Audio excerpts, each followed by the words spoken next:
Hello friend, my name is Anand Prakash and I am going to teach you Modern India। ये history का एक ऐसा segment है जहां हमें कई सारी बातें ध्यान में आती हैं। एक बात समझनी जरूरी है कि मॉडर्न इंडिया या भारत का इतिहास पढ़ना क्यों जरूरी है। What is the need to study modern India? और you can say that what is the need to study history? दुनिया के हर देशों में इतिहास को पढ़ना या पढ़ाया जाना इतना जरूरी क्यों माना जाता है? क्योंकि इतिहास में ये बहुत महत्वपूर्ण है, क्योंकि इससे हमें अपने अतीत का पता लगता है, इससे हमें अपने वर्तमान का पता लगता है और इससे हमें फ्यूचर का पता लगता है। Why history is very important to study everywhere across the world?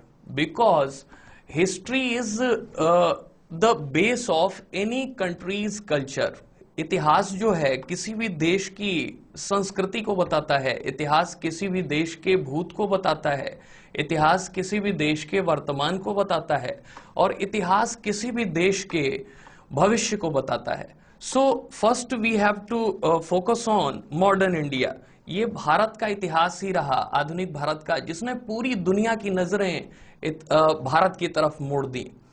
कई बार दिमाग में प्रश्न आता है कि भारत का इतिहास पूरी दुनिया के लिए क्या प्रेरणा देके गया। कई बार यह भी दिमाग में आता है कि क्या गांधी ही एकमात्र व्यक्ति रहे जिन्होंने देश को आजाद करने में योगदान किया, या किसी दूसरे क्रांतिकारियों का भी योगदान था।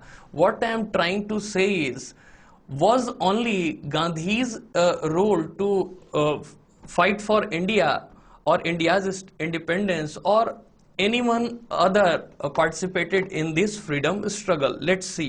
सबसे पहले तो हम ये देखते हैं कि भारत का इतिहास कहां से शुरू होता है, खास करके आधुनिक भारत का इतिहास, और हम ये भी जानने की कोशिश करते हैं कि ये क्या अंग्रेजों का भारत में आना कोई पूर्व सोची समझी रणनीति थी या कोई आकस्मिक घटना।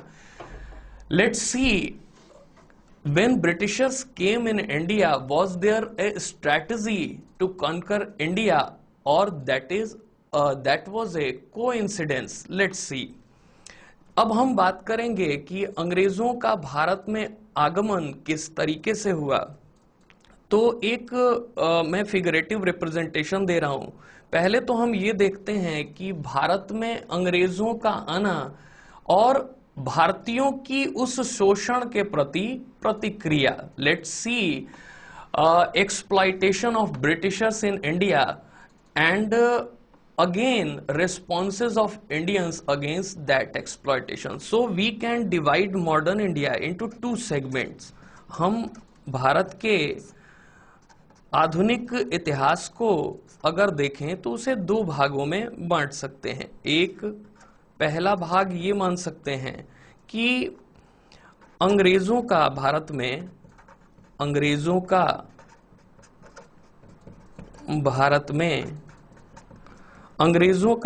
में औपनिवेशिक शोषण, अंग्रेजों का भारत में औपनिवेशिक शोषण, colonial exploitation of India, colonial exploitation of India by Britishers।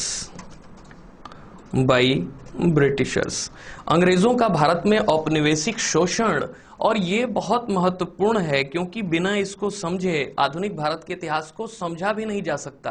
और किस तरीके से भारत के लोगों ने इसके प्रति एक प्रतिक्रिया दी, ये जानना बहुत जरूरी है। सो हम नेक्स्ट सेगमेंट में देखते हैं कि इस अंग्रेजों के शोषण के विरुद्ध भारतीयों की प्रतिक्रिया क्या थी। So let's see responses of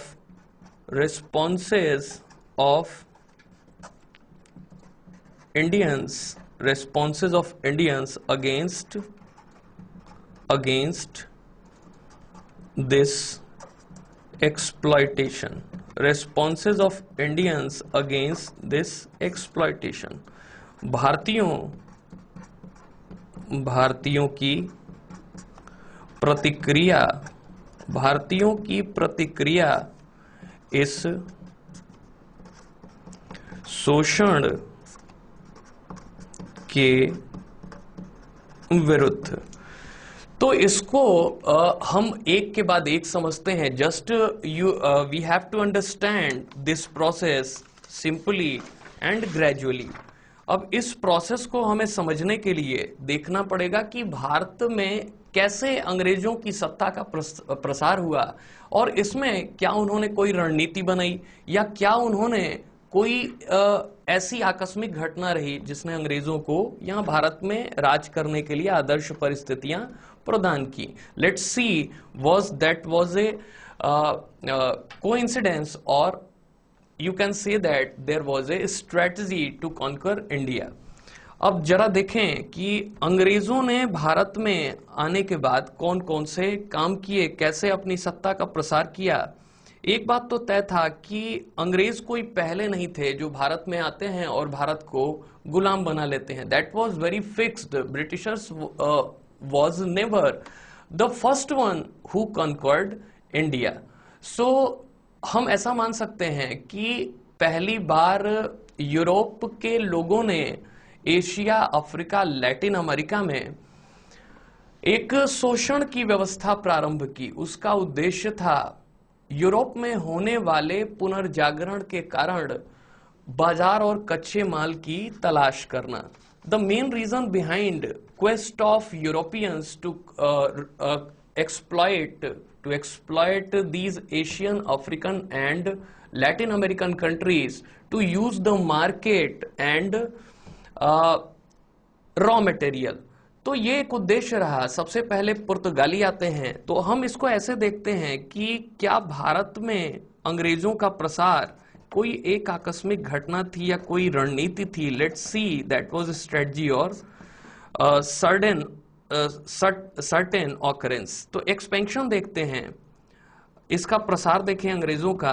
पहले देखें कि अंग्रेज एक के बाद एक अपने यूरोपीय प्रतिस्पर्धियों से लड़ाई करते हुए दिखाई देते हैं, संघर्ष करते हुए दिखाई देते हैं और उसके बाद वो यहां पे अपने कार्यों का प्रसार करते हैं। Let's see, Britishers firstly defeated European counter parts and after that gradually they expanded it's colonial exploitation across all over the India।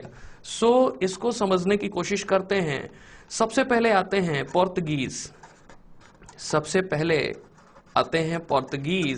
पुर्तगाली आते हैं सबसे पहले। इसका नेतृत्व करता है वास्को डिगामा 1498 में।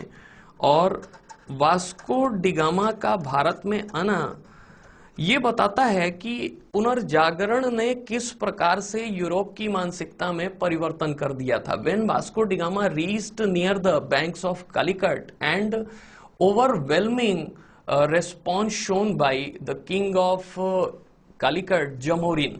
So ये कारण क्या था कि जब वो केरल के तट पे आता है वास्को डी गामा और उसका स्वागत करता है एक व्यक्ति जिसका नाम है, केरल का वो राजा है जिसका नाम है Zamorin.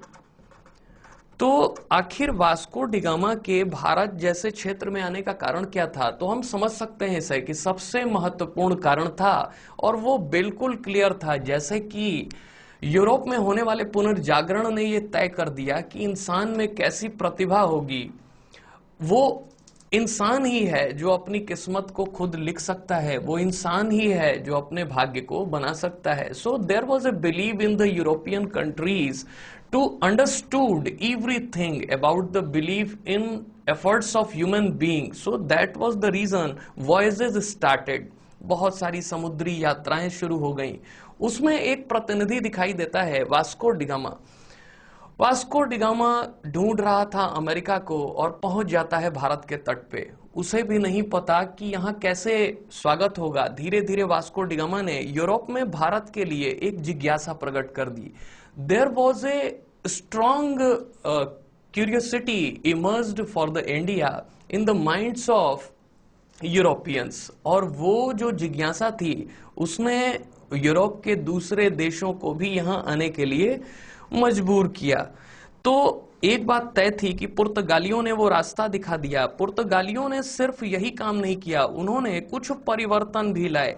Certain changes by Portuguese, certain changes by Portuguese when they came in India. जब वो भारत आते हैं तो उन्होंने कुछ परिवर्तन भी किए। ये परिवर्तन कैसे थे? पहला तो परिवर्तन था कि उन्होंने एक नया क्षेत्र ढूंढ निकाला व्यापार के लिए। That was the amazing achievement of Portuguese when they discovered a new territory for the trade. That was the great achievement. हम ऐसा मान सकते हैं कि उन्होंने व्यापार के लिए एक नए क्षेत्र को ढूंढ निकाला। उन्होंने व्यापारिक क्षेत्र को ढूंढ निकाला। They discovered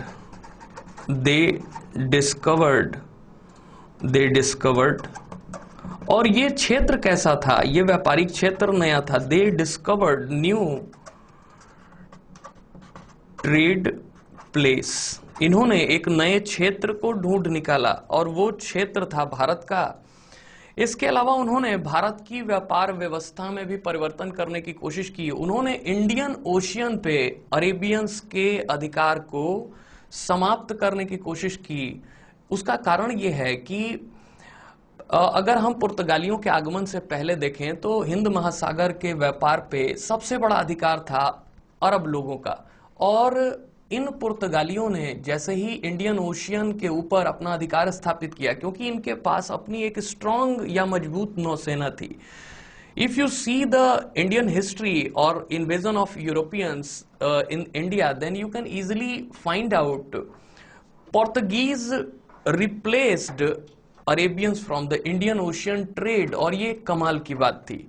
इन्होंने अरबों के आधिपत्य को खत्म किया और इन्होंने एक नई व्यवस्था शुरू की कि अब से इंडियन ओशियन पे अगर भारतीय या अरब व्यापारियों को व्यापार करना है तो अब क्या करना होगा? पुर्तगालियों से परमिट लेनी होगी। सो they started Carthage armada system. इन्होंने एक प्रक्रिया शुरू की, कार्तज आर्मेडा सिस्टम की शुरुआत की। ये कार्तज आर्मेडा सिस्टम था क्या? कार्तज आर्मेडा व्यवस्था थी कि कार्तज का मतलब परमिट या परमिशन और आर्मेडा का मतलब था नोवेल फोर्स। तो एक बात तय थी कि नौसेना का समर्थन लेके और एक तरीके से देखें, पुर्तगालियों ने इस भारतीय हिंद महासागर के व्यापार पे पूरी तरीके से कब्जा कर लिया। That was the great achievement, और you can say that was the brilliant efforts of Portuguese when they ruled over Indian Ocean. तो एक व्यवस्था में इन्होंने परिवर्तन किया कि इन्होंने कार्ताज आर्मेडा सिस्टम शुरू किया। दूसरा, इन्होंने व्यापारिक क्षेत्र ढूंढ निकाला जो भारत का व्यापारिक क्षेत्र था। और तीसरी बात यह थी कि इन्होंने कल्चरल एस्पेक्ट में भी भारत में काफी सारे परिवर्तन किए। So what was the cultural change during that era? एक कल्चरल चेंज का मतलब यह था कि भारत में कुछ, अब कल्चर का मतलब क्या होता है? खान पान, वेशभूषा, पहनावा, इस तरीके की बातें, बोलचाल। So what is the meaning of culture? Culture is nothing else, only how can you behave, how can you wear, how can you say anything. That is, culture is nothing else, only the mindset of mankind. So वास्तव में ये संस्कृति है क्या? व्यक्ति की जो सोच है यही संस्कृति है। वो अलग अलग रूपों में दिख सकती है। तो इन्होंने कुछ कल्चरल चेंजेस भी लाए। जैसे भारत में कभी भी पोटैटो खाने या आलू खाने की व्यवस्था नहीं रही, लेकिन पुर्तगालियों ने यहां आने के बाद 16वीं शताब्दी में भारतीयों को पहली बार उनके खान पान में परिवर्तन के लिए प्रेरित किया, और ये था अपने खाद्यान्न पदार्थों में आलू का प्रयोग। So when Portuguese came in India, they also changed cultural pattern of Indians, and that was they started consumption of potato. तो ये एक महत्वपूर्ण बात थी कि पोटैटो का यूज शुरू हो गया। इसके अलावा second change was consumption of tomato and tobacco, tomato and tobacco. तो एक ये महत्वपूर्ण बात थी कि अब जो हमारी खान पान थी, जो हमारी व्यवस्था थी, उसमें टमाटर का प्रयोग भी शुरू हो गया, उसमें हमने तंबाकू का सेवन भी शुरू कर दिया। तो पुर्तगालियों ने बहुत बड़ा परिवर्तन लाया भारत के व्यापारिक जगत में। लेकिन एक बात तय थी कि पुर्तगालियों का पतन भी तय था। Demise of Portuguese also very set, because पुर्तगालियों ने जो जिज्ञासा पैदा की थी उसका पीछा करते हुए कुछ डच व्यापारी भी भारत में आ जाते हैं। तो दूसरे अगर यूरोपियों के आगमन में देखें तो दूसरे लोग हैं डच। अब डच लोग भारत में आते हैं और धीरे धीरे, वास्तव में देखा जाए तो डचों का मुख्य उद्देश्य नहीं था भारत में व्यापार करना। If you see why Dutch people came in India, then he never expected or they never interested for the trade with India। लेकिन डच जब भारत आते हैं तो उनका मुख्य उद्देश्य होता है कि उनको इंडोनेशिया के मसाला व्यापार पे कब्जा करना है। When Dutches came in India, then that was the main reason behind that. They wanted to create complete control over Indonesian spices trade। उन्होंने इंडोनेशिया के मसाला व्यापार पे कब्जे के लिए एक बात तय कर ली कि भारत के सूती वस्त्र के व्यापार पे कब्जा करना पड़ेगा।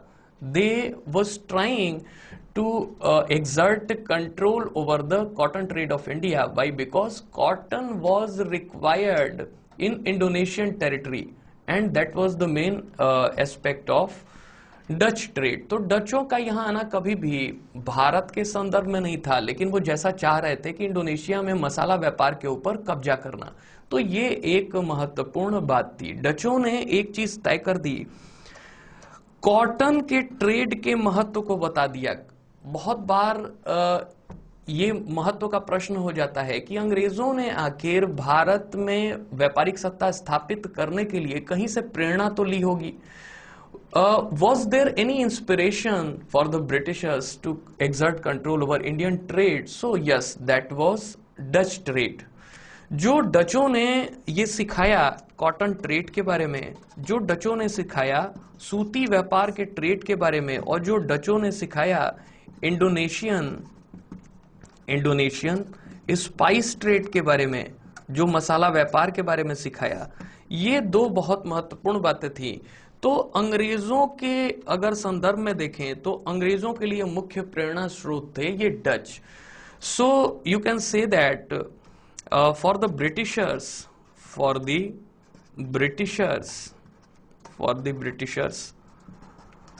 Main inspiration was Dutch. ऐसा देखा जाता है। लेकिन एक घटना ने यह तय कर दिया कि डच और पुर्तगाली दोनों बाहर जाएंगे भारत के क्षेत्र से, और वो थी, अगर इनके पतन के कारणों को देखें तो डिमाइज ऑफ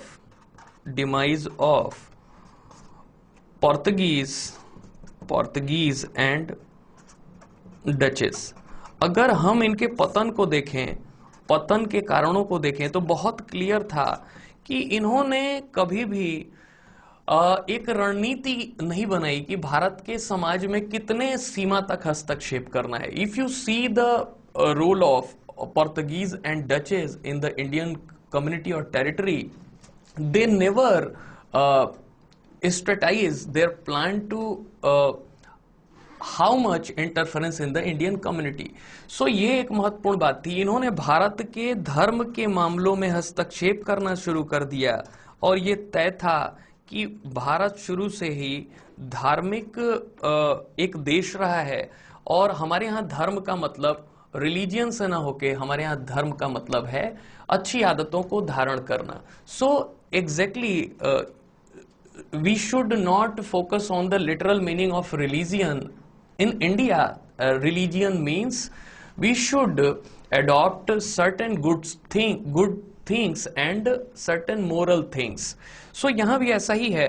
अंग्रेजों से पहले पुर्तगालियों और डचों ने भारत के धार्मिक मामलों में कुछ ज्यादा ही हस्तक्षेप किया, और इसका कारण था और इसका कारण था कि उनको भारत की व्यवस्था के बारे में बहुत समझ नहीं थी, और इसका परिणाम ये निकला कि धीरे धीरे पुर्तगालियों और डचों का पतन प्रारंभ हो गया। दूसरा था वीक नॉवेल फोर्स। अगर हम देखें तो अंग्रेजों की अपेक्षा इनकी जो नौसेना थी काफी कमजोर थी, तो ये भी एक कारण रहा। दूसरी बात कि ये नॉट इंटरेस्टेड जोन में दिखाई देते हैं।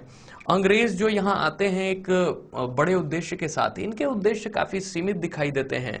तो अगली कड़ी में पुर्तगालियों के आगमन में के बाद और डचों के आगमन के बाद अगर हम देखें तो अगली कड़ी में आते हैं अंग्रेज। अंग्रेजों ने इस भारत के पूरी व्यवस्था को बदल दिया। इंग्लिशमैन, अंग्रेजों ने भारत की इस पूरी व्यवस्था को बदल दिया। अब इस तीसरे क्रम में आते हैं अंग्रेज।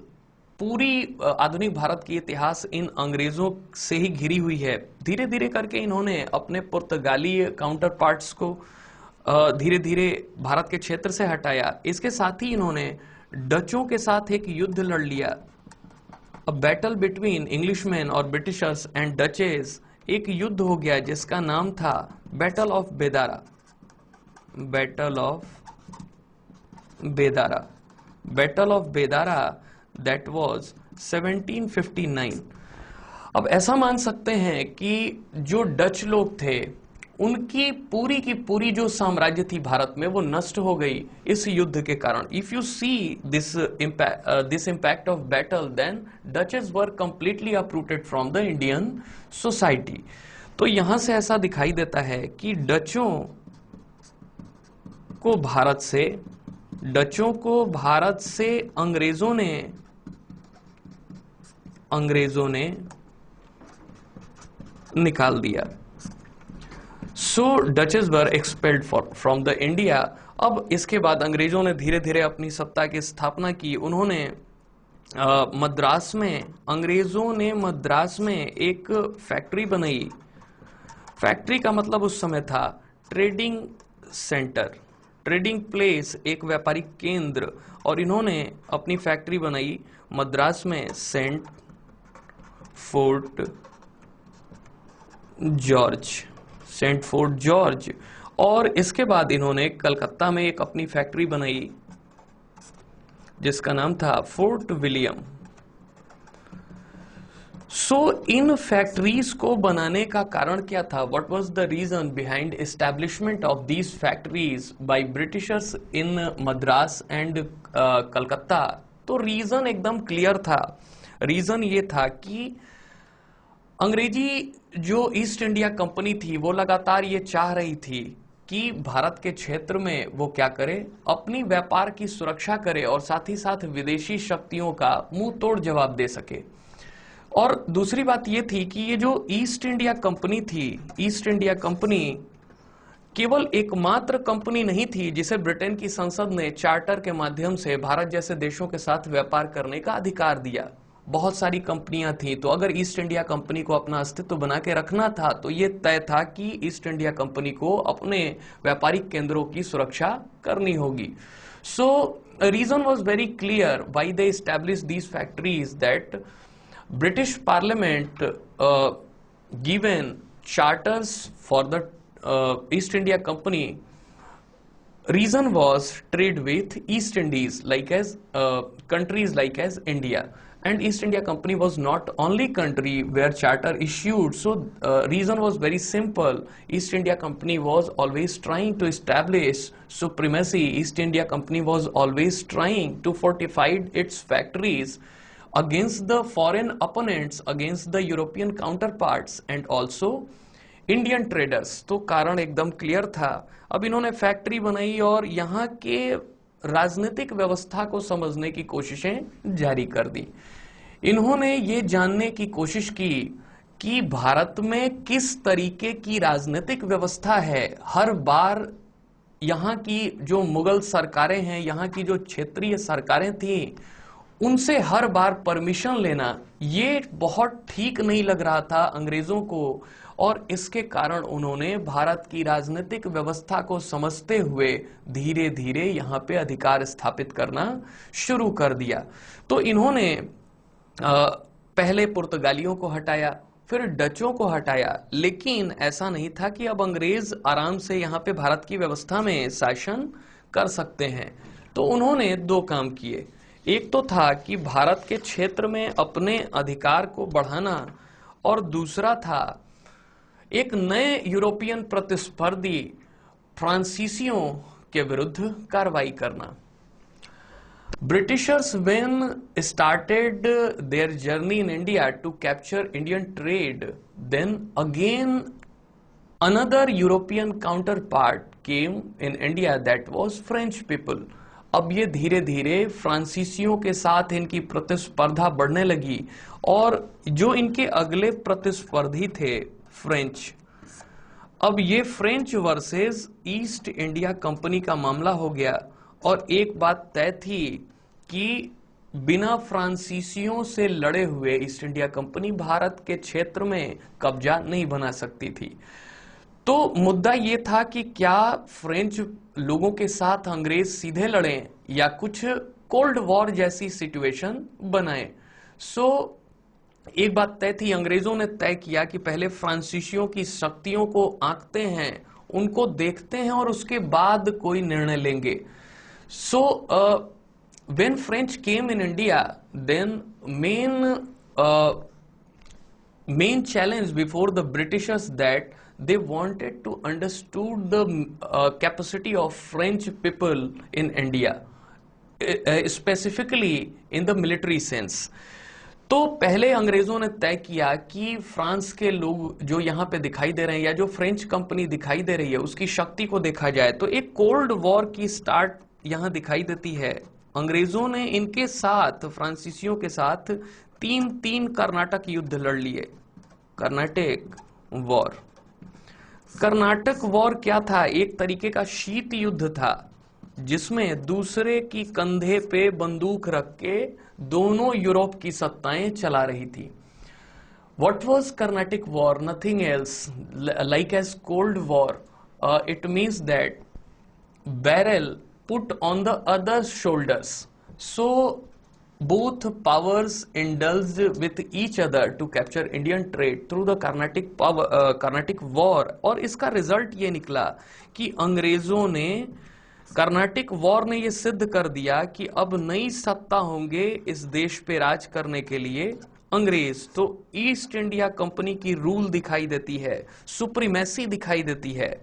अब ईस्ट इंडिया कंपनी को यह विश्वास हो चला था कि भारत में राज करना ही उनका भविष्य है।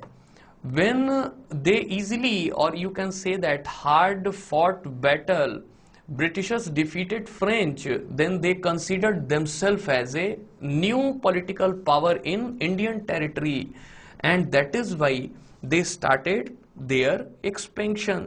अब एक बात तय थी कि कर्नाटक युद्धों में जब अंग्रेजों ने फ्रांसीसी लोगों को हरा दिया, तो उनको यह विश्वास हो चला कि भारत में वो एक नई राजनीतिक सत्ता है, और इसके माध्यम से वो क्या करेंगे, भारत के ऊपर अब राज करने को तैयार हैं। एक बात सोचने वाली है कि क्यों प्लासी के युद्ध के बाद ही अंग्रेज एक्टिव दिखाई देते हैं, अंग्रेज सक्रिय दिखाई देते हैं, और क्यों प्लासी का युद्ध 1757 में ही होता है। तो कारण बहुत क्लियर है। कारण है कि अंग्रेजों को यह विश्वास हो चला है कि फ्रांसीसी अब हार चुके हैं, अन्य यूरोपीय शक्तियां अब हार चुकी हैं, और अंग्रेजों की ताकत बढ़ चुकी है। तो ये उनके मन में विश्वास था कि आप अपने क्षेत्र का प्रसार करें। और एक और खास बात थी, अंग्रेजों का भारत के ऊपर राज करना महज कोई संयोग नहीं था, उनकी एक बेहतरीन रणनीति भी थी। उसमें कई सारे योग्य अधिकारियों का चयन भी था, उसमें से एक है रॉबर्ट क्लाइव। सो रूल, और you can say that supremacy of Britishers established over India after Carnatic War. So that was not a coincidence, but was a master strategy of Britishers, and also one factor responsible for that was Robert Clive. Like administrative officials, those were appointed in Indian territory. तो भारत के क्षेत्र में Robert Clive जैसे लोग या अधिकारी जब आते हैं तो अपनी दूरदृष्टि के कारण वो भारत के क्षेत्र पे शासन करने में सफल होते हैं। ऐसा कहना अतिशयोक्ति नहीं होगी कि रॉबर्ट क्लाइव एक ऐसा व्यक्ति था जिसमें शेर जैसी ताकत और लोमड़ी जैसा दिमाग दिखाई देता है। He was like as multi talented person. If you see the Robert Clive approach, he was strengthened, he was superior like as lion in the forest and very stronger, very wise man. तो ऐसा मान सकते हैं कि बहुत कम ये दिखाई देता है कि वाइजनेस और स्ट्रॉन्गर होना दोनों एक साथ किसी एक व्यक्ति में दिखे। तो रॉबर्ट क्लाइव की ये बातें दिखाई देती हैं। अब 1757 में प्लासी की लड़ाई में कई बार ऐसा माना जाता है कि अंग्रेजों की शुरुआत भारत में एक्चुअल रूप में प्लासी के युद्ध से ही हुई। तो बिल्कुल सही भी होगा कहना, क्योंकि इस समय बंगाल का नवाब है सिराजुद्दौला, और सिराजुद्दौला अपने व्यवहार के कारण कुछ ज्यादा क्रेडिबल नहीं है। If you see the behavior of Sirajuddaulah in the Indian history, then sometimes he shown his unstable behavior. Why? Because when he attacked on the factories of Qasim Bazar, which was run by Britishers, and killed several men and women. Also here one point is very important. Might be there is a possibility that that claim was not very right. But if you say that, हम ऐसा भी मान सकते हैं कि सिराज की प्रवृत्ति थोड़ी अस्थिर थी और उसने जब अंग्रेजों की कासिम बाजार फैक्ट्री पे आक्रमण किया तो ऐसा माना जाता है, अब इसमें बहुत ज्यादा सत्यता नहीं है, उसको बदनाम करने की कोशिश हो रही है, लेकिन ऐसा माना जाता है कि सिराज ने लगभग 500 लोगों को कत्ल कर दिया, जिसमें बच्चे और महिलाएं थे। इस बात का विवरण देता है हॉलवेल, जो उस घटना से बच निकला। So that incident in the Indian history known as incident of black tragedy. तो इतिहास में इसे काले दिन के रूप में जानते हैं। तो सिराजुद्दौला के असामान्य व्यवहार ने रॉबर्ट क्लाइव को इस बात के लिए प्रेरित किया कि वो दक्षिण भारत के क्षेत्र को छोड़कर बंगाल की तरफ आए और अपने नए प्रतिस्पर्धियों को चुनौती दे। When a threat arised by Sirajuddaulah against the East India Company, then Robert Clive immediately left that territory and reached in Bengal, and उसने इस पूरे बैटल को एक तरीके से प्लान कर लिया है। प्लासी का युद्ध कभी युद्ध ही नहीं था, ये एक तरीके से मैच फिक्सिंग जैसा दिखाई दे रहा है, क्योंकि सिराजुद्दौला की सेना में दिखाई दे रहा है मीर जाफर, सिराजुद्दौला की सेना में दिखाई दे रहा है राय दुर्लभ, और इसको सपोर्ट करने वाले लोग दिखाई दे रहे हैं मीर जाफर, राय दुर्लभ, और इसके कुछ सपोर्टर भी दिखाई दे रहे हैं जो कि एक्चुअल में इसके सपोर्टर नहीं हैं, जैसे Ghaseti Begum. She was relative of Sirajuddaula, Ghaseti Begum. और इस युद्ध में रॉबर्ट क्लाइव ने इनके साथ एक समझौता कर लिया मीर जाफर के साथ कि अगर इस युद्ध में रॉबर्ट क्लाइव का साथ इन लोगों ने दिया तो अगला नवाब होगा Mir Jafar. So there was a planned strategy of Robert Clive when he settled everything before the war. He contacted with Mir Jafar and offered him for the Nawabship of Bengal. So that was never, he was never fought any battle, you can say that। ये एक तरीके से match fix जैसी चीजें दिखाई दे रही हैं। तो सिराजुद्दौला की हार हुई और अंग्रेजों की ताकत इससे बढ़ती गई। आगे चल के वापस से अंग्रेजों ने अपनी ताकत को और बढ़ाने की कोशिश की, क्योंकि अंग्रेजों का यहां आना कोई राजनीतिक सत्ता को पाने के उद्देश्य से नहीं था। अंग्रेज वास्तव में एक व्यापारी थे और उनका मूल उद्देश्य था भारत का व्यापारिक शोषण। When Britishers came in India, they were never interested in political scenario, but gradually they understood without political control they were not able to exploit economically, and that is why they conquered, they defeated Bengal in the Battle of Plassey, and after that they started their main motive, and that was economic exploitation of India. And again एक और युद्ध लड़ा गया। बक्सर के युद्ध ने एक बात तय कर दी कि अंग्रेज अब इस क्षेत्र में, भारतीय क्षेत्र में अब एक नई सत्ता के रूप में उभरेंगे। Battle of Buxar established the fact that new political power Britishers emerged in Indian territory. Why? Because they controlled economic aspects of India. उन्होंने भारत के आर्थिक संदर्भों को नियंत्रित करने की बात की और उन्होंने बंगाल, बिहार और उड़ीसा की दीवानी अपने नाम से कर ली। बंगाल, बिहार व उड़ीसा की दीवानी अपने अधिकार में की। What is the meaning of Diwani rights? What is the meaning of Diwani rights which was captured by East India Company after the Battle of Buxar when they defeated alliance forces, when they defeated Confederation of Kings? So Diwani right का मतलब ये था कि revenue collection right या भू राजस्व अधिकारों को बनाना। अब ये भू राजस्व अधिकार क्या थे? बंगाल, बिहार एंड उड़ीसा। इसका मतलब ये था कि खेती कोई भी करे खेत पे लगान जाएगा अंग्रेजों को।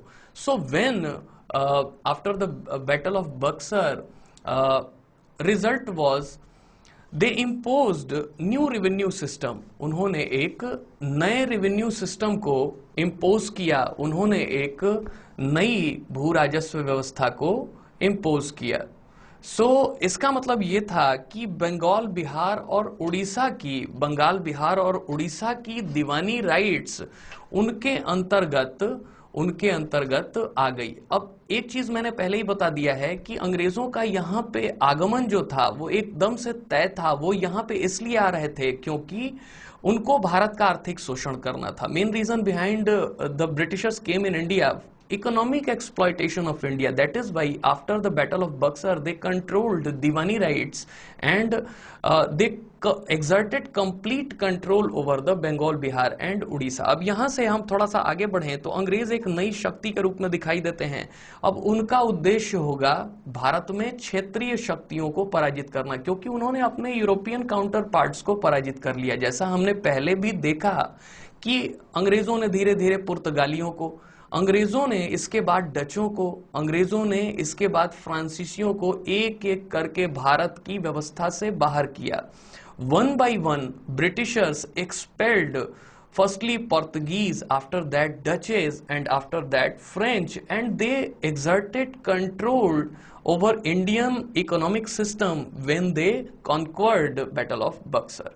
तो ये एक बहुत महत्वपूर्ण ऐतिहासिक घटना है। यहां से अंग्रेजों की जो साम्राज्य थी भारत में बढ़ती हुई दिखाई दे रही है। इसके बाद हम अब देखें कि अंग्रेजों ने अपने यूरोपियन काउंटर पार्ट्स को तो हरा दिया, अब देखें कि इसके बाद वो भारतीय काउंटर पार्ट्स को कैसे हराते हैं, क्योंकि दो बातें महत्वपूर्ण हैं। एक बात तो ये कि अंग्रेजों का विदेशी शक्तियों को हराना और दूसरा रीजनल पावर्स को हराना या भारत के क्षेत्रीय शक्तियों को हराना। अब जब ये दो घटनाएं इतिहास में हम देखेंगे तो ऐसा लगेगा कि अंग्रेजों का यहाँ पे आगमन कोई एक आकस्मिक घटना नहीं थी, ये एक सोची समझी रणनीति भी नहीं थी। ये एक ऐसी घटना दिखाई देती है जिसमें दोनों का संयोग दिखाई देता है। If you see the rule of or supremacy of Britishers in India, that was never a coincidence, that was never a strategy, but if you say that was the amalgamation of mixture of both। तो यहाँ पे भारत में ये सारी चीजें दिखाई देती हैं।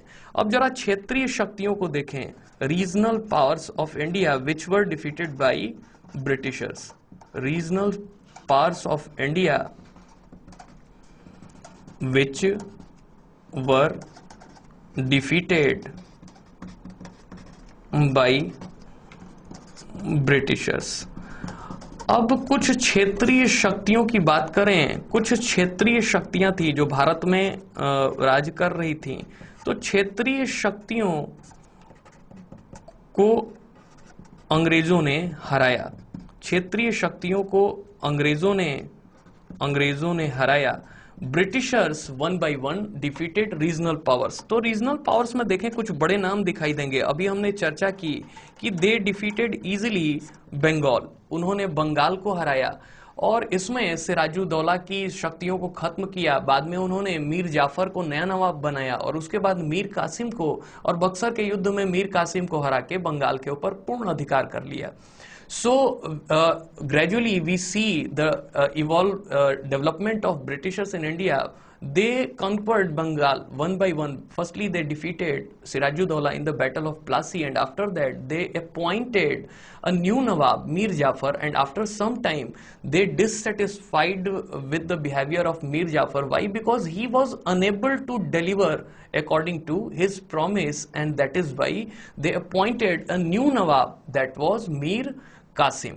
तो मीर कासिम भी इनके एक्सपेक्टेशंस पे ठहर नहीं पाया और इसके बाद इन्होंने उसे भी हटा दिया और बंगाल के ऊपर पूरा राज कर लिया। तो बंगाल का अंग्रेजों के अंतर्गत आ जाना एक बात इसने तय कर दी कि अंग्रेज अब एक महाशक्ति के रूप में दिखेंगे भारत के क्षेत्र में। When they defeated easily Bengal, then that was the critical point in the Indian history where supremacy of Britishers started. तो ये एक घटना थी जिसने कि अंग्रेजों की सुप्रीमेसी को एस्टैब्लिश किया। अब हम देखें भारत के क्षेत्र में इन्होंने दूसरी जो बात लड़ी वो थे मराठा। कई बार ऐसा माना जाता कि मराठे मुगलों का विकल्प हो सकते थे भारत में। Sometimes historians believe that Maratha were the great successor of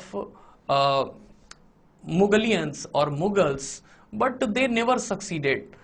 ऐसा माना इतिहासकारों ने कि ये कभी एक विकल्प हो सकते थे, लेकिन ये कभी भी अपने साम्राज्य को बढ़ाने में सफल नहीं हुए। उसका एक कारण बहुत क्लियर था कि मराठा कभी भी अपने को बड़े संदर्भ में नहीं सोचते। उनका एक पेशवा दिखाई देता है, पेशवा बाजीराव फर्स्ट, जिसने कि पहली बार पूरे भारत पे साम्राज्य स्थापित करने की बात की। लेकिन इस बाजीराव प्रथम के अलावा दूसरा कोई भी नहीं दिखाई देता जो मराठों में, जो भारत में सत्ता स्थापित करने की बात करे। If you see the Marathas, they considered as a successor of Mughals in India, but except Bajirao I, who was the greatest Peshwa in the Indian history, only he was the person claimed to conquer India. But after his death, that objective was completely diminished, and Panipat के युद्धों ने तो मराठों की ताबूत में अंतिम कील ठोक दी। तो कुछ ऐसा था कि पानीपत के युद्ध से मराठा कमजोर हो चले थे और अंग्रेजों ने एक एक करके मराठा शक्तियों को भी खत्म कर दिया। मराठों के साथ इनकी 3 युद्ध हुए, 3 battles with east India Company. ये जो 3 बैटल दिखाई देते हैं, पहली बैटल दिखाई देती है 1775 टू 82, 1775 से 82। दूसरी बैटल दिखाई देती है 1803 से 6, 1803 to 06, and third battle was 1816 to 1818. So that was the amazing achievement of Britishers. ये एक कमाल की बात थी, एक बहुत महत्वपूर्ण बात दिखाई दे रही है कि ऐसी शक्ति जो कभी मुगलों का विकल्प समझी जा रही थी भारत में, उसको अंग्रेजों ने क्या किया, एक के बाद एक हराते गए और भारत में मराठों के विकल्प को भी समाप्त कर दिया। So that was an amazing achievement of East India Company when they gradually defeated Marathas one by one in the successive battles which was fought between 1775 to 1818 और 1818 के अंत तक आते आते तो एक बात और भी तय हो गई कि अंग्रेजों ने पेशवा की शक्ति को भी समाप्त कर दिया। तो ये एक कमाल की बात थी, पेशवा के पद को भी समाप्त कर दिया गया। डेजिग्नेशन ऑफ पेशवा ऑल्सो एबलिस्ट और इसके बाद मराठों के विकल्प को अंग्रेजों ने समाप्त कर दिया। तो एक महत्वपूर्ण बात दिखाई दे रही है कि अब जो मराठा एक विकल्प दे सकते थे वो भी समाप्त हो गए। अब हम तीसरी शक्ति की बात करते हैं जिसको अंग्रेजों ने हरा के भारत के ऊपर अपना साम्राज्य स्थापित किया। सो let's talk about the third regional power of India which was defeated by Britishers and that was also a threat, that was Mysore. तो अगर हम मैसूर को देखें, अंग्रेजों ने मैसूर के साथ चार लड़ाइयां लड़ ली। 4 wars fought between Britishers and Mysore. और एक महत्वपूर्ण बात दिखाई देती है कि मैसूर में एक भारतीय इतिहास का महान शासक दिखाई देता है जिसका नाम है Tipu Sultan. So great sultan of the India, great political leader of India in that territory, he was Tipu Sultan, his father was Hyder Ali, both were fought battle against East India Company. ये दोनों पिता पुत्र ने, टीपू सुल्तान और हैदर अली, दोनों अद्भुत प्रतिभा के धनी थे। भारत के इतिहास में इनका कमाल का योगदान रहा है। दोनों सहिष्णुता की विचारधारा में पले बढ़े थे और इनमें कमाल का गुण दिखाई देता है, जैसा पिता वैसा बेटा। और एक बात तय थी कि अंग्रेजों के लिए अगली चुनौती के रूप में दिख रहे थे ये मैसूर के शासक। अब एक बात तय थी कि ये सारी सत्ताएं एक के बाद एक नहीं आ रही थी, कहीं ना कहीं ये सब एक तरीके से सक्सेसिव तरीके से कॉन्टेम्पररी चल रही थी। These regional forces were contemporary. So ये महत्वपूर्ण बात थी कि अंग्रेजों ने इनको भी एक के बाद एक हराना शुरू किया। अगर हम मैसूर की बात करें तो पहली लड़ाई दिखती है 1767 to 69। इस समय हैदर अली शासक है इस क्षेत्र का, लेकिन उसने कभी सुल्तान की उपाधि नहीं ली। Hyder Ali never officially accepted designation or title of Sultan, but he ruled Mysore and he masterly defeated East India Company। तो इसमें हैदर अली की विक्ट्री होती है, हैदर अली की इसमें विक्ट्री होती है। और इसके बाद एक बात और थी कि दूसरे युद्ध की बात करें तो अब हैदर अली लंबे समय में इस युद्ध को जीतने के बाद उस क्षेत्र में टिका नहीं रह पाया। उसका कारण था उसका अपना स्वास्थ्य। और दूसरी एक और बात थी कि जो क्षेत्रीय अन्य शक्तियां थी, जैसे हैदराबाद का नवाब, जैसे मराठा, वो हैदर अली की बढ़ती हुई ताकत से कहीं ना कहीं भ्रम की स्थिति में पड़ गए थे कि अगर ये हैदर अली या मैसूर का शासक आगे बढ़ा तो हमारे लिए नुकसान हो सकता है। इसीलिए हैदर को हराने की साजिशें भी चलने लगी और हैदराबाद के नवाब और मराठों ने अंग्रेजों के साथ वो मिलते हुए दिखाई देते हैं। तो एक दूसरा भी युद्ध होगा 1780 से 84। अब एक चीज देखनी है कि प्रथम युद्ध में तो हैदर अली ने अंग्रेजों को हरा दिया और ये उनके लिए एक खतरे की घंटी थी। When Hyder Ali defeated Britishers first time, then that was a warning alarm for the East India Company, and that is why East India Company officials tied a knot. They joined a pact with Marathas and Nizam of Hyderabad, and that is why in the second battle, due to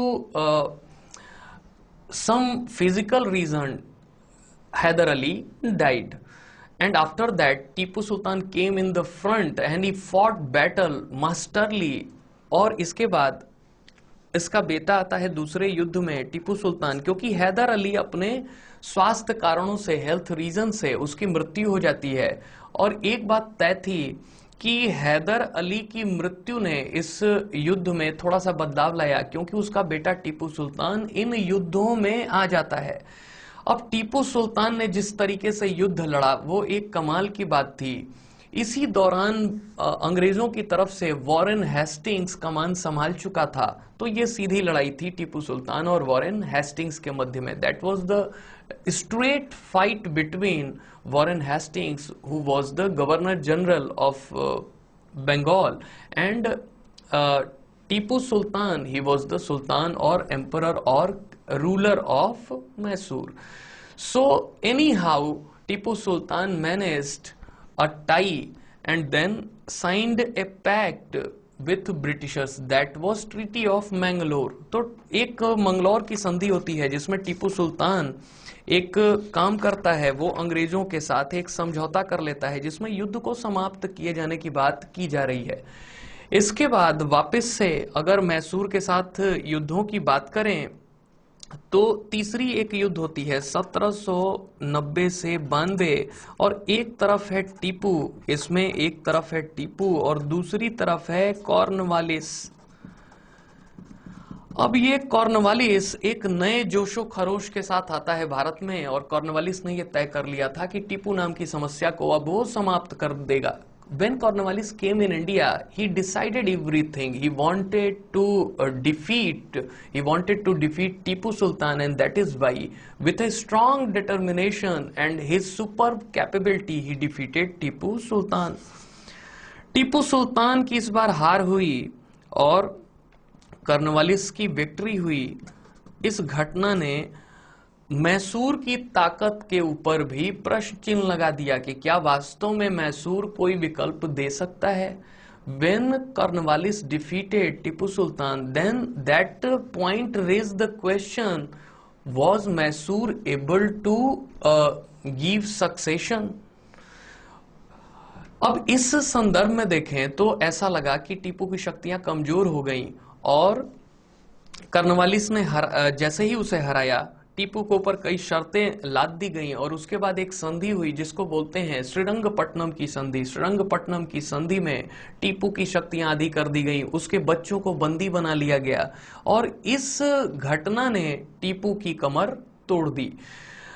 When a battle ended, when Cornwallis won this third battle, then a treaty emerged, that was Seringapatam, Treaty of Seringapatam, and in this treaty, Tipu, badly humiliated by the East India Company and his two sons captured by East India Company as a ransom, and second thing is his military halved by the East India Company. So that was very humiliating, and that was the era where Tipu Sultan near to and. एक ऐसी घटना दिखाई देती है जब टीपू सुल्तान धीरे धीरे कमजोर होता जा रहा है, और इसी के बीच आता है अगला व्यक्ति जो अंग्रेजों की तरफ से भारत में एक गवर्नर जनरल बन के आता है जिसका नाम है वेलेज़ली।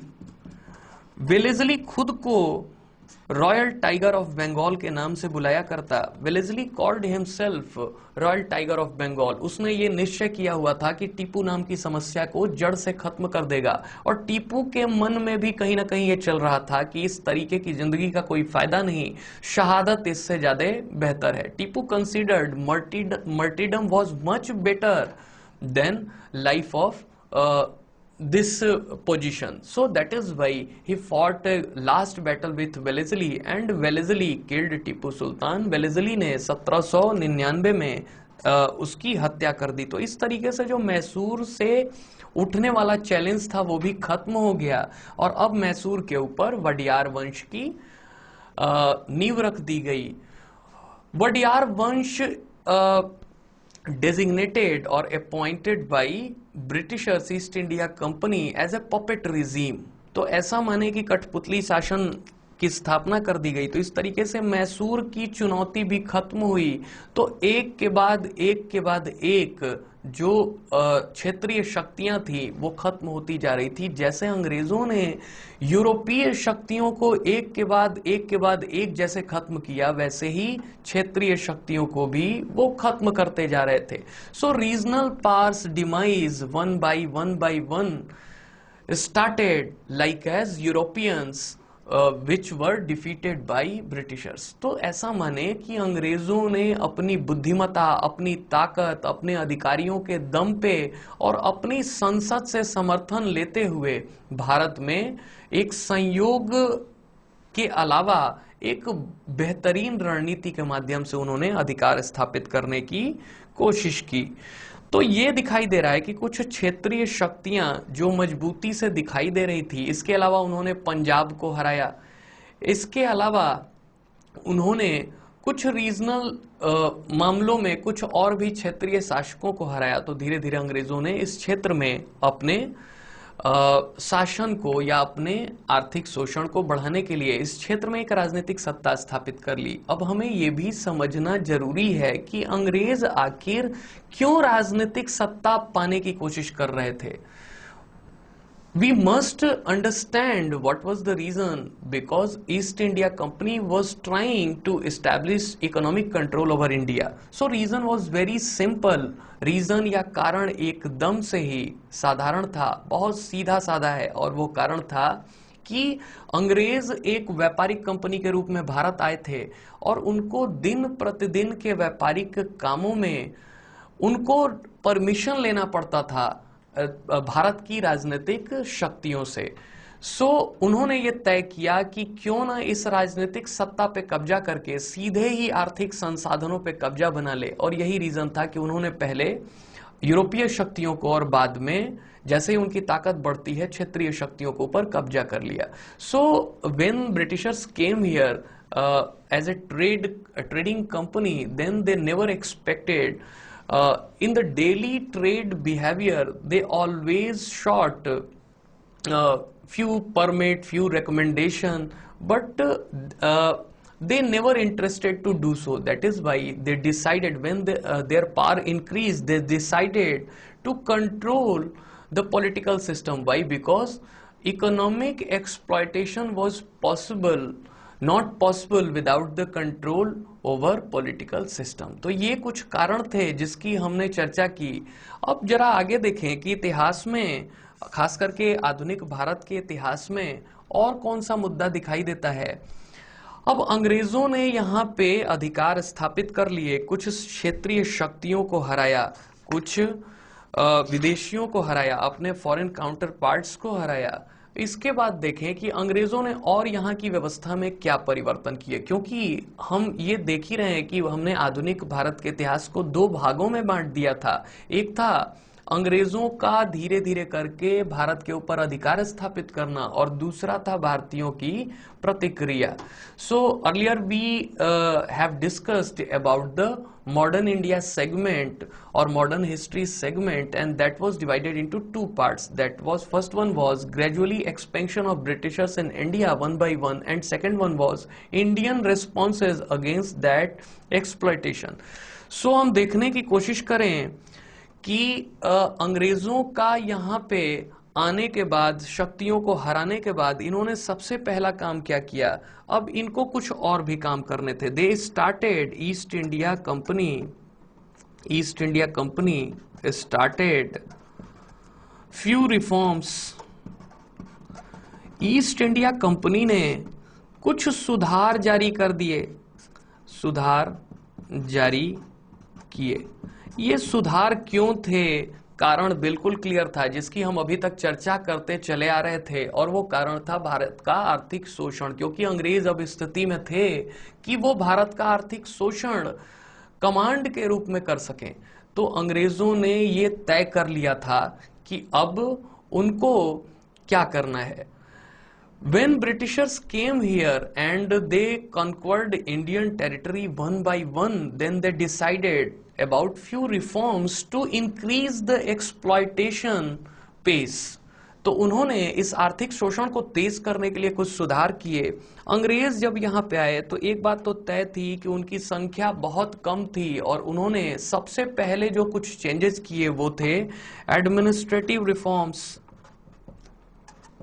एडमिनिस्ट्रेटिव रिफॉर्म्स, प्रशासकीय सुधार। जैसे उन्होंने, कॉर्नवालिस को माना जाता है कि उसने भारत में सिविल सेवाओं को जन्म दिया। ऐसा माना जाता है कि कॉर्नवालिस ने भारत में पुलिस सेवाओं को जन्म दिया। ऐसा भी माना जाता है कि भारत में उसने भूमि सुधारों को जन्म दिया। तो इन घटनाओं ने अंग्रेजों को एक ऐसी शक्ति दे दी जिसके द्वारा वो अपने शासन को आगे बढ़ा सकते थे। तो जिसकी हम चर्चा कर रहे थे कि अंग्रेजों ने एडमिनिस्ट्रेटिव रिफॉर्म्स की शुरुआत कर दी। What was the reason to start in administrative reforms? Why? Because Britishers came in a limited or few quantity. That is why there was a need to strengthen administration. तो reason ये था कि वो कुछ संख्या में आए हुए थे और अगर आर्थिक शोषण भारत का करना था तो बहुत सारे लोगों को साथ लेके चलना होता। तो उन्होंने कुछ काम किए जिसकी हम चर्चा कर रहे थे। पहले तो उन्होंने पुलिस रिफॉर्म्स किए। पुलिस रिफॉर्म्स का मतलब ये था कि भारत में जितने भी सुधार होंगे, पुलिस रिफॉर्म्स का मतलब यह था कि भारत में जितने सुधार हो रहे थे और अगर कहीं कोई क्रांतिकारी आंदोलन उठ रहा है तो उसका दमन करना। When in India Cornwallis established or started police system, then reason was very simple: suppression of the regional rebellions, and second thing is एक ऐसा मान सकते हैं कि क्रांतिकारिता की भावना को खत्म करना, और दूसरा था शोषण की प्रवृत्ति को बढ़ाना। तो यहां पे पुलिस रिफॉर्म्स किए गए। सिविल सर्विसेज रिफॉर्म्स का एकमात्र उद्देश्य था कि भारत में जो भू राजस्व की दरें हैं उसको सही तरीके से वसूल पाना। Initially role of a district collector was collection of land revenue. Why? Because after the Treaty of Allahabad in 1765, when Britishers signed a pact with defeated powers, they controlled land revenues of Bengal, Bihar and Orissa. इन्होंने बंगाल, बिहार और उड़ीसा के भू राजस्व के ऊपर जब से अधिकार किया तब से उन्होंने तय कर लिया था कि कुछ सुधार जरूरी हैं। तो सिविल सर्विसेज या डीएम के रोल को देखें तो डीएम का रोल एकदम तय था, और वो था डीएम का रोल तय था, वो था भू राजस्व की वसूली। अब लैंड रिफॉर्म्स की बात करें, अंग्रेजों का यहां आगमन ये तय कर देता है कि कुछ लैंड रिफॉर्म्स होंगे, क्योंकि हम पहले ही चर्चा कर चुके हैं कि अंग्रेजों ने भारत में आने का उनका उद्देश्य ही था economic exploitation. Why Britishers came in India? The reason was very simple, economic exploitation of India. That is why they initiated 3 land reforms. उन्होंने 3 तरीके की व्यवस्था प्रारंभ की। एक था परमानेंट सेटलमेंट, परमानेंट सेटलमेंट। दूसरा उन्होंने जो व्यवस्था शुरू की वो थी रैयतवाड़ी सिस्टम, और तीसरी जो इन्होंने व्यवस्था शुरू की वो था Mahalwari system. They started few land reforms for the increase of land revenues, like as permanent settlement is started by Cornwallis.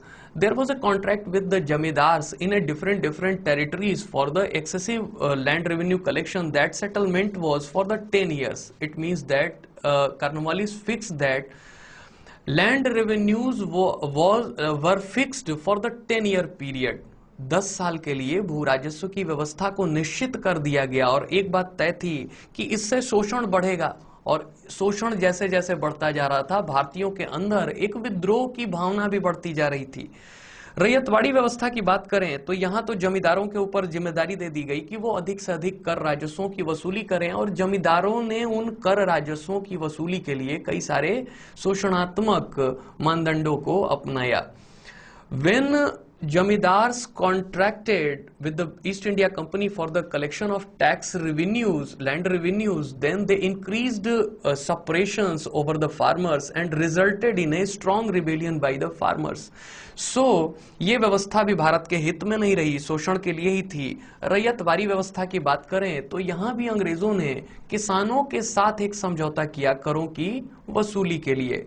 So, in the ryotwari system, there was a contract with the Britishers and farmers to collect the land revenues. लेकिन जैसा हम पहले ही इस बात की चर्चा कर चुके हैं कि रैयतवाड़ी व्यवस्था में भी जहां किसान खुद संपर्क कर रहा है अंग्रेजों के साथ, वो भी बहुत ठीक नहीं थी। किसानों का शोषण भी जारी रहा, बस नाम परिवर्तित होते रहे, चरित्र वही था। If you see the modern India and approach of Britishers or East India Company, then only name had changed, but characteristics were not. So एक ये महत्वपूर्ण बात दिखाई देती है। और महलवाड़ी सिस्टम में अब गांव के मुखिया या लंबरदार से कांटेक्ट किया गया करों की वसूली के लिए। So in the Mahalwari system, there was a contract between head of the village and head of the families for the land revenues collection, and also that system was resulted in the exploitation, severe exploitation. तो ऐसा मान लें कि ये व्यवस्थाएं भी कुछ ठीक नहीं रही। अब एक बात तय थी कि जब इतनी सारी स्ट्रांग सुधार कर रहे थे अंग्रेज, तो अब इसका परिणाम निकलेगा अकाल। भारत में अंग्रेजों के समय अकाल खूब दिखाई देते हैं, लाखों लोग मारे गए। During the British rule in India, during the colonial period, several lakhs of people were died due to the famine, and that reason was very simple. कारण एकदम साफ है, और वो कारण है नई नई भू सुधार की नीतियां, नए नए विचार, और इसमें भारत की भलाई का कोई भी उद्देश्य दिखाई नहीं देता है। तो यहां पे शोषण की व्यवस्था ने, अंग्रेजों ने जो व्यवस्था चलाई हुई थी, इसने फेमाइन को बढ़ा दिया, फेमाइन इंक्रीज्ड। अब बड़ा एक दिमाग में प्रश्न आता है कि what is the difference between famine and drought, अकाल और सूखे में क्या फर्क है, ये दिमाग में एक प्रश्न आता है। So reason is very simple, drought is natural, you cannot do anything, but famine is man-made. Suppose that you know Indian agriculture is monsoon-fed agriculture. Every time when there is a deficiency in the monsoon, then resulted in drought. And if you are not going to manage drought, then converted into famines. Famines means unprecedented deaths of the farmers. अकाल का मतलब ही था कि असामयिक मृत्यु, और वो कारण बिल्कुल साफ था। कारण बिल्कुल साफ था कि भारत की कृषि शुरुआत से ही मॉनसून प्रधान रही है। जिस समय मॉनसून कम होगा, सूखा पड़ेगा, और अगर बफर स्टॉक बना के नहीं रखे गए, अगर अनाज को नहीं रखा गया, तो इसका परिणाम बहुत सीधा निकलेगा, और वो सीधा परिणाम था अकाल। अकाल का मतलब ही था अकाल मृत्यु। जिस समय किसान, भारत के किसान भूखों मर रहे थे, उस समय अंग्रेज शोषण में लगे हुए थे। ये व्यवस्था, ये तय था कि भारत में क्रांति के बीज बो दिए गए थे, और ये क्रांति के बीज बोए किसने? अंग्रेजों की नीतियों ने। तो इन्होंने ये व्यवस्था में जो परिवर्तन किए, जो रिफॉर्म्स किए, उसका रिजल्ट निकला फेमाइन। अब जब अंग्रेजों के समय में खूब सारे अकाल आने लगे, तो अंग्रेजों से लोग प्रश्न पूछते कि तुम्हारे आने के बाद भारत में अकाल बढ़े, तो इसके लिए तुम क्या कर रहे हो? When famine increased during the British rule in India, then several questions asked within India and outer side of India. Then what was your policies, क्या हैं आपकी नीतियां? तो वो बोलते कि अभी एक कमीशन बना दे रहे हैं। तो उन्होंने बहुत सारे कमीशन बनाए। कमीशन भी कैसे? Commission and omission system popularised bye Britishers in India. एक कमीशन बनाओ, और उस कमीशन की रिपोर्ट की जांच के लिए दूसरी कमीशन बनाओ, और कमीशन पे कमीशन का खेल खेलते रहो, और इसके पीछे कोई जवाब न दो। लोग पूछते, लाखों लोग मरे, तुमने क्या किया? वो जवाब देते कि एक कमीशन और लो। सो उन्होंने स्ट्रैची कमीशन बनाया, और बोला कि स्ट्रैची कमीशन ने जो रिपोर्ट दी है, उसके आधार पे हम अकाल के लिए कोई नीति बना लेंगे। They assured Indian population Strachey commission was in the network, and Strachey Commission had recommended for the few reforms to tackle famine, but Strachey Commission honestly never implemented in Indian scenario. Bharat के संदर्भ में कभी भी स्ट्रैची commission की report को लागू ही नहीं किया गया, क्योंकि उसमें बात थी फेमाइन फंड बनाने की, उसमें बात थी बफर स्टॉक बनाने की, उसमें कंटिजेंसी फंड की बात थी, उसमें आकस्मिक कोष की बात थी। और इन सारे मामलों को अगर देखा जाए, तो इन किसी भी मामलों पे अंग्रेजों ने कोई निर्णय नहीं लिया। तो इस तरीके से भारत को उन्होंने पूरे दुनिया की अकाल की राजधानी में बदल दिया। और केवल भारत ही नहीं, अफ्रीका का इतिहास भी कुछ ऐसे ही रहा है।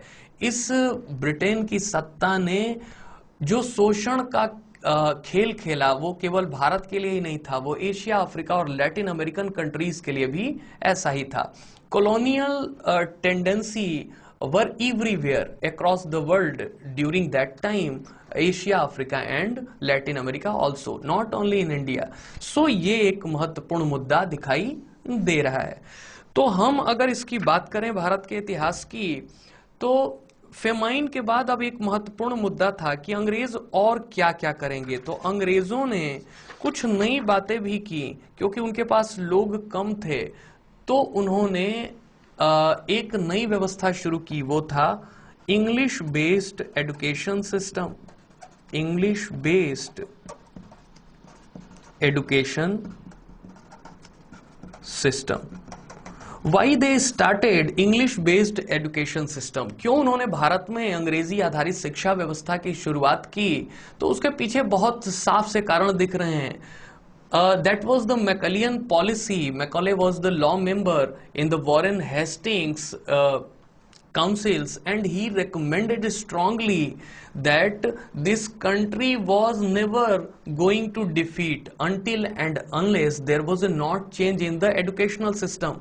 Why? Because educational system is the foundation stone of every system. माना ऐसा जाता है कि दुनिया में अगर शिक्षा व्यवस्था बदल दी जाए तो शिक्षा व्यवस्था वो बुनियाद होती है जिस पे किसी राष्ट्र का भविष्य निर्भर करता है। जिस राष्ट्र में शिक्षा की बुनियाद कमजोर होगी उसका भविष्य भी कमजोर होगा। तो मैकॉले ने एक शिक्षा पद्धति की बात की। उसने बोला कि अगर भारतीयों की सोच बदलनी है, अगर भारतीयों की ऊपर राज करना है, तो ये तय करना पड़ेगा कि अंग्रेजी आधारित शिक्षा पद्धति हो। अंग्रेजी आधारित शिक्षा पद्धति होने का फायदा ये होता कि और हुआ भी कि उन्होंने भारत में, मैकॉले ने घोषित किया था कि हम रंग रूप से, बोलचाल से, भाषा से हम भारत को बदलना चाहते हैं एक ऐसी व्यवस्था में जो सोच से अंग्रेज होंगे लेकिन देखने से भारतीय। अंग्रेजों ने आजादी से पहले बहुत हद तक ये कर पाने में सफलता पाई, लेकिन वर्तमान समय में हमने इस पे काबू कर लिया। तो अगर देखा जाए तो इंग्लिश बेस्ड एजुकेशन सिस्टम चला के इन्होंने हमारी नेटिव या वर्नाकुलर लैंग्वेजेस एजुकेशन सिस्टम को डिस्ट्रॉय कर लिया। If you see the Britishers in India, why they implemented English based education system, first one was he was trying to create anxiety among the mind of Indian. They wanted to create inferiority complex about the Indian education system. That is why they excessively focused on the English based education system. तो इन्होंने अंग्रेजी आधारित शिक्षा पद्धति के चलाए जाने की बात की। और वास्तव में देखा जाए तो अगर इसकी बात करें अंग्रेजी आधारित शिक्षा पद्धति की, तो ये 1835 से पहले, if you see before the 1835, before the Macaulayan policy, इस नीति का जनक है मैकॉले। मैकॉले ने इसको मान सकते हैं कि ये father of English based education system है, ये अंग्रेजी आधारित शिक्षा पद्धति का पिता है। इसने जो उद्देश्य बनाए थे वो उद्देश्य यही थे कि भारत में एक सहयोगी वर्ग को जन्म देना। 1835 से पहले भारत में लिटरेसी रेट थी 40%, जो कि देशीय भाषाओं में शिक्षा दी जाती थी। लेकिन 1835 के बाद जब से अंग्रेजी आधारित शिक्षा पद्धति को बढ़ावा दिया गया, उसके बाद से लगातार भारतीयों में शिक्षा या साक्षरता की दर गिरती गई, क्योंकि अंग्रेजी एक एलियन लैंग्वेज थी। If you see before the 1835 literacy rate was much higher, around 40%. Why? Because at that time vernacular languages were very popular to provide elementary education. But after the 1835, when Macaulay's policy, which was focused on the English based education system, then a intense decline in the literacy ratio in India. Around 1% literate after 1835. सो इसका मतलब ये था कि अंग्रेज अपनी योजनाओं में सफल रहे। उन्हें पता था कि शिक्षा दिमाग में सोचने की शक्ति पैदा करती है, तो उन्होंने सोचने की शक्ति पे ही प्रहार कर दिया। सो that was the great strike off Britishers when they attacked on the Indian education system. तो उन्होंने अंग्रेजी आधारित शिक्षा पद्धति की शुरुआत की। तो पहला तो कारण ये था कि वो चाहते थे भारत में अपनी शिक्षा व्यवस्था, अपनी संस्कृति के लिए एक खराब सोच को पैदा करना। और दूसरी बात थी कि वो चाहते थे एक सपोर्टर क्लास को जन्म देना। सपोर्टर क्लास, सपोर्टर क्लास का मतलब था इंजीनियर, सपोर्टर क्लास का मतलब था डॉक्टर, सपोर्टर क्लास का मतलब था टीचर्स, सपोर्टर क्लास का मतलब था जमींदार, सपोर्टर क्लास का मतलब था पुलिस, सपोर्टर क्लास का मतलब था जज। वो चाहते थे कि ऐसे लोगों को तैयार किया जाए जो अंग्रेजी में सिद्धहस्त हों और अंग्रेजों की सहायता कर सके भारत के शोषण में। Why they started, second reason behind the English based education system started, that was they wanted to establish a supporting base in India. Those were well versed with the English education. Why? Because main communication language for the East India Company in India, that was English. So they wanted to start a new middle class, that was engineers, that was doctors, that was teachers, that was professors, that was landlords, and that was police. So many supporter classes were emerged, and ultimately British rule in India strengthened. और अगर देखें कि इन सुधारों ने कमाल का काम किया, इन सुधारों ने अंग्रेजों की जो ताकत थी भारत में उसको और भी बढ़ा दिया। तो ये एक घटना दिखाई देती है। इसके बाद अंग्रेजों के बारे में ऐसा माना जाता है कि ये इन्होंने कुछ सुधार किए। इनको शक्ति कहां से मिल रही थी? जैसे दादा भाई नौरोजी जैसे कुछ लोग मानते थे कि अंग्रेज जो ब्रिटेन में रहने वाले अंग्रेज हैं वो काफी अच्छे हैं, वो सिविलाइज्ड लोग हैं, जो भारत में उनको पता नहीं है कि ईस्ट इंडिया कंपनी भारत में कर क्या रही है। अगर उनको ये बात समझा दी जाए तो भारत के लिए वो अच्छे नियम कानून बनाएंगे। बट दादा भाई नौरोजी ने अपने समय के हिसाब से कुछ अच्छी ही बातें की, लेकिन वर्तमान में इतिहासकार मानते हैं कि चाहे वो ब्रिटेन में रहने वाले अंग्रेज हों और चाहे ईस्ट इंडिया कंपनी के नुमाइंदे हों भारत में, सबका एक उद्देश्य था भारत में शोषण की प्रक्रिया को बढ़ावा देना। Earlier initially few freedom fighters like as Dadabhai Naroji, the grand old man of India, who was the first member of parliament in the Britain, considered that native Britishers, those who were residing in the Britain, were very noble, and those who were working in India as a East India Company officials were indulged in Indian economic exploitation. But in the reality, all were in the same basket. वो चाहे भारत में काम करने वाले अंग्रेज हों, चाहे वो ब्रिटेन में काम करने वाले अंग्रेज हों, सब एक ही उद्देश्य से काम कर रहे थे। उनका उद्देश्य था भारत का शोषण। तो अब ऐसा देखें कि अंग्रेजों को या ईस्ट इंडिया कंपनी को ये ताकत कहां से मिल रही थी? ईस्ट इंडिया कंपनी को ये ताकत कहां से मिल रही थी कि वो शोषण को बढ़ाएं? तो वो थे ब्रिटिश चार्टर्स।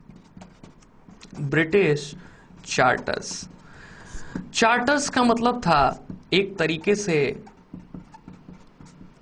ऑथेंटिफिकेशन लेटर, प्रमाणित करके ब्रिटेन की संसद इस बात को भेज रही थी किसके पास? ईस्ट इंडिया कंपनी के पास, कि तुमको 15 साल या 20 साल के लिए हम भारत और ईस्ट इंडीज में व्यापार के अधिकार देते हैं।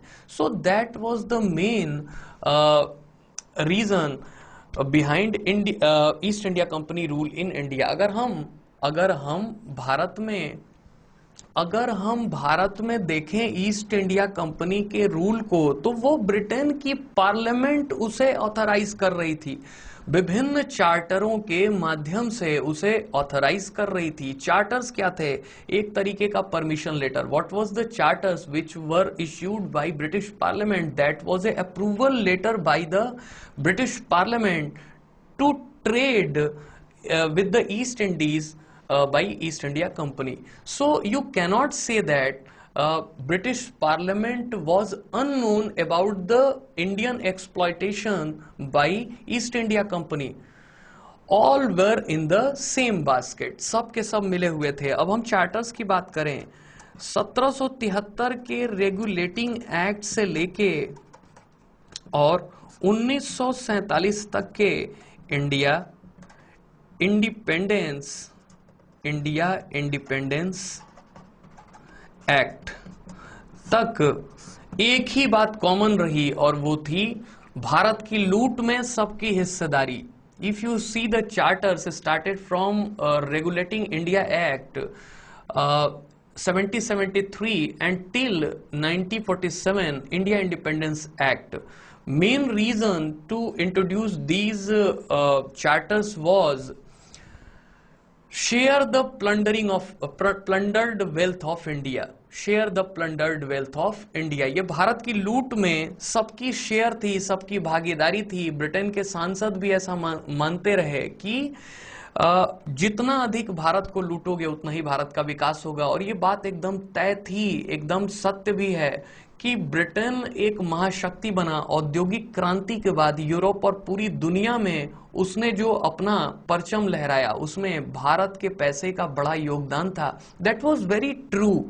व्हाई ब्रिटिशर्स एस्टैब्लिश्ड सुप्रीमेसी और control over Europe, why they established control over Africa, Asia and Latin America through the finance from Indian wealth. They plundered all the Indian wealth, and that is the reason they profited. They profited from industrial revolution mostly. तो इस मामले में charter act लाए गए। और एक अंतिम बात देखें कि अंग्रेजों का भारत में आगमन एक और बात तय करता है कि ये केवल अंग्रेजों की नीतियां ही नहीं थी जिन्होंने अंग्रेजों को भारत में एकमात्र सत्ता बना दिया। That was not only the policies of Britishers और British parliament in India which established East India Company as a supreme power in Indian territory. ये कोई ऐसी बात नहीं थी कि उनकी नीतियों ने ही अंग्रेजों को भारत में सर्वोच्च ताकत बना दिया, लेकिन कुछ ऐसे भी अधिकारी थे जिन्होंने भारत में अंग्रेजी सत्ता को स्थापित करने में एक महत्वपूर्ण भूमिका निभाई। सो ब्रिटिश, अब अगले स्तर पे देखें तो ब्रिटिश गवर्नर जनरल्स और वाइसरॉय। भारत में ब्रिटिश गवर्नर जनरल और वाइसरॉय, इनके एक के बाद एक आने से भारत में अंग्रेजी सत्ता की स्थापना और पकड़ और भी मजबूत होती गई। So one by one when system started from Robert Clive and ended from Lord Mountbatten, one by one gradually expert and brilliant mind officials came from the British side in India, and that was the reason that they managed all these policies. किसी भी नीति का महत्व तब होता है जब उसे प्रॉपर तरीके से लागू किया जाए। और ये बात एकदम तय थी कि इन नीतियों का बनाया जाना उतना ही महत्वपूर्ण था जितना कि इसे लागू किया जाना। तो नीतियां बनाई अंग्रेजों ने संसद में बैठ के, ब्रिटेन की संसद में बैठ के, और इसको लागू करने का काम किया इन महत्वपूर्ण अधिकारियों ने, जिसमें हम रॉबर्ट क्लाइव का नाम ले सकते हैं, जिसमें कॉर्नवालिस का नाम ले सकते हैं, जिसमें वेलेस्ली का नाम ले सकते हैं, जिसमें वॉरेन हेस्टिंग्स का नाम ले सकते हैं, जिसमें लॉर्ड विलियम बेंटिंग का नाम ले सकते हैं, जिसमें डलहौजी का नाम ले सकते हैं, जिसमें हम कर्जन का नाम ले सकते हैं, जिसमें चेम्सफोर्ड का नाम ले सकते हैं, जिसमें हम रिपन का नाम ले सकते हैं, जिसमें हम माउंटबेटन का नाम ले सकते हैं। तो ये महत्वपूर्ण अधिकारी थे जो अंग्रेजों की तरफ से आए थे और इन्होंने भारत में सत्ता स्थापित करने के लिए प्रयास किए। तो ये एक तरफ से हमने पूरी चर्चा कर ली कि मॉडर्न इंडिया में कैसे अंग्रेज एक के बाद एक कुछ नीतियां लेके आते हैं और इसके माध्यम से वो भारत के ऊपर राज करते हैं। Till yet we have discussed about how Britishers came in India, how they were able to defeat their European counterparts, how they exerted control over Indian territory when they defeated gradually regional powers, when they introduced few reforms like as administrative, like as police, to increase the economic exploitation, and after that due to their policies and due to presence of brilliant officials they exerted control over India. अब हम दूसरे part में चर्चा करेंगे कि कैसे भारतीयों ने इसके प्रति प्रतिक्रिया दी। क्या भारतीय बैठे हुए थे या कुछ वो भी इसके साथ ही साथ रणनीति अपना रहे थे? क्या अंग्रेजों की चुनौती को उन्होंने स्वीकार किया, इसको हम देखते हैं अगले पार्ट में।